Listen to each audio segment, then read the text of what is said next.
Ano matanong ko lang, ikaw may pamilya, may anak. Anong hanap buhay nyo? Ng mister mo, anong hanap buhay? Simula talaga nung nagsama kami, ito na talaga ang buhay namin. Ito nang hanap buhay nyo pa. 16 years 16 years, na kami. ito ang naging hanap buhay ninyo. Kumusta naman? Hi. Naman siya. Okay lang yung kita. Oh. May nag-aaral kang anak. Meron. Lahat. Yung asawa mo, anong trabaho? Magkahiwalay kayo ng pwesto. Ang galing naman ng hanap buhay.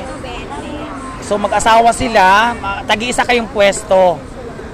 Kumikita raw sila ng 7,000 a day. Hindi araw-araw.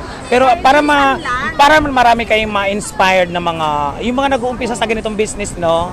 Hindi lagi malaki ang kita. Hindi naman lagi malaki ang kita. May time din na, siyempre. Oo.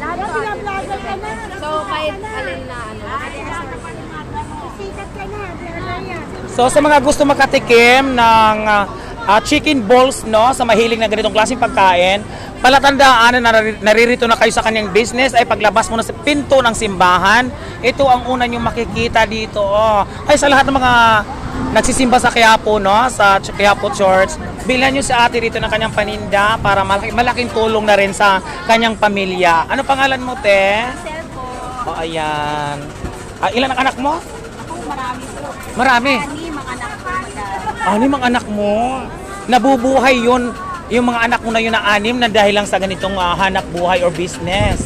O hindi dapat ito nilalang dahil kumikita siya ng 7,000 a day. Hindi araw-araw. Ayan. Minsan lang. Depende O, ayan. sa panahon. Depende rin sa panahon, sa okasyon. Ayan. May time na. Lilinawin po natin yung sinasabing kita na 7,000 ang isang araw sa ganitong business ay hindi po araw-araw. Depende po yun sa panahon, sa okasyon at saka sa lokasyon. Ayan na. Lahat may syon yun. O, ayan. Sige mama, ang tawag nito, may nag-vlog na ba sa'yo ng mga vlogger maliban sa akin? Meron naman kasi yung hindi ka interview. Yung parang lahat kayo. Ako lang ba yung bukod tanging vlogger na nag-e-interview? Sa akin. Sa'yo. Ang ibang vlogger kumukuha lang ng video. Gano?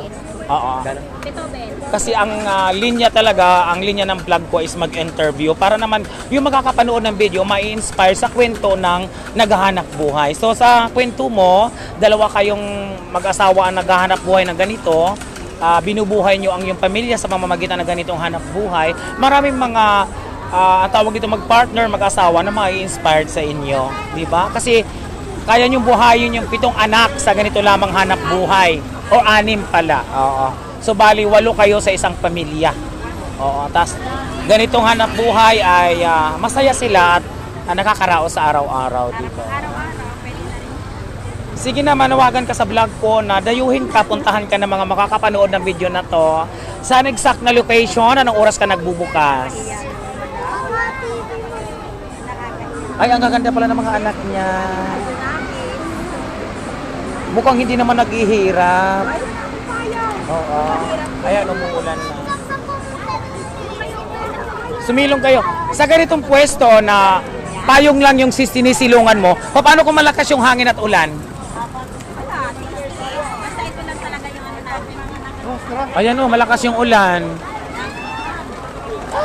Yan ang nag-viral doon sa pusa, yung nanay. Tumulong siya. Hala, lakas ang ulan. Tinulungan niya sa nanay. Nag-viral po.